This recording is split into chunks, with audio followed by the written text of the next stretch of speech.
Welcome sa Jutay's Kitchen! Ang lulutuin natin ngayon ay ang sweet and sour fish.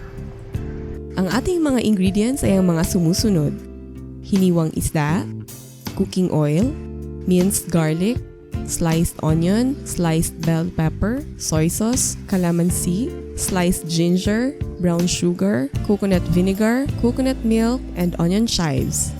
I-marinate po natin ang hiniwang isda sa soy sauce, coconut vinegar, asin, at calamanci extract for about 30 minutes.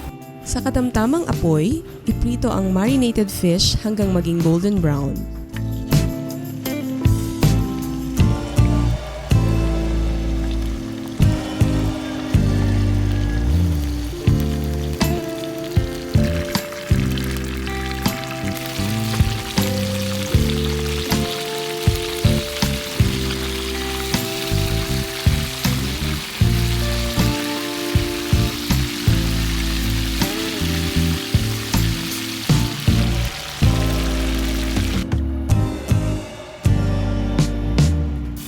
Igisa ang bawang at luya.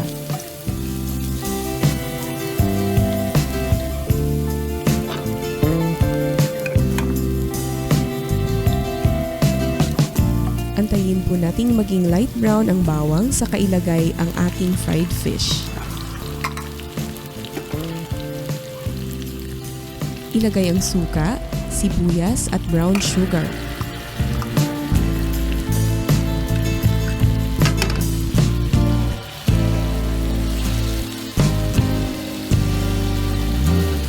Let's make sure din po na i-flip over ang ating fried fish para ang flavors ay na-absorb on each side. Ilagay ang red bell pepper, onion chives, at coconut milk.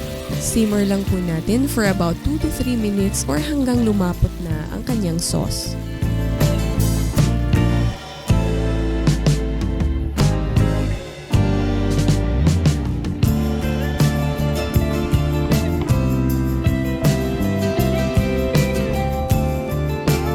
Ang ating sweet and sour fish.